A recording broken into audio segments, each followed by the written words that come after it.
My name is John Eppright, and I'm from St. Petersburg, Florida. I've lived there most of my life, certainly 40 years now, and I've wanted to do real estate investing for a very long time.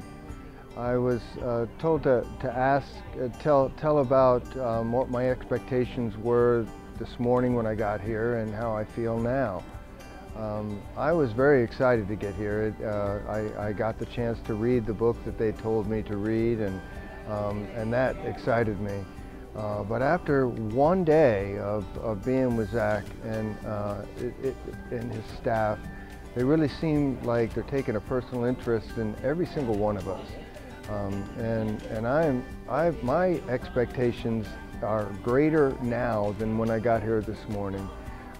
I honestly feel like they're taking a personal interest in us, and I also feel like the possibilities are endless, and all it takes is a little bit of hard work and doing what we're told. And that's really all I have to say. Well, I think if I had the opportunity to talk to Zack personally, one of the things that they start off with is talking about the 5 F's. And the faith, family, freedom, fitness, and fellowship. And you know, you think you know what that means until they get to explain it a little bit more. And it got a little deeper, and especially the faith. They wanted you to have faith in yourself, not just a higher power or God. And that's a good thing. But the fellowship part and so on, later on when he got into the possibilities of helping people with rent-to-owns, he spent a little bit of time on that, and to have the opportunity to help some people get into a situation, give them a little bit of time renting, and then turn it into ownership for them, that could change almost anybody's life. And that really excited me. The kinds of things that Zack is doing in his neighborhood, and that's the kind of thing I want to emulate. I want to be that helpful in my community, and I honestly think that sometimes it just takes, you know, freedom from needing to be at a job for 40, 60 hours a week to just be able to help people, because if we don't have to devote all of our time to somebody else making a profit, and we are making a profit passively, eventually passively, certainly we will be able to help people around town. And that's exactly what I'd like to do. At one point there was a representative from the company that called me before the event, and I expressed to him that, you know, I would like to have the freedom to be able to go to different countries and install wells and, you know, little villages and those kinds of things.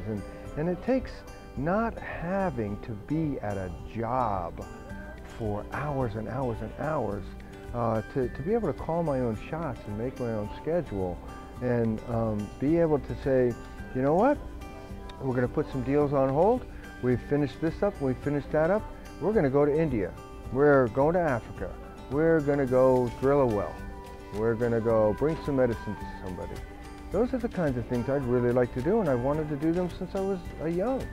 And now, I don't ever expect to retire. I expect to just enjoy life, and I think this is a means to do it.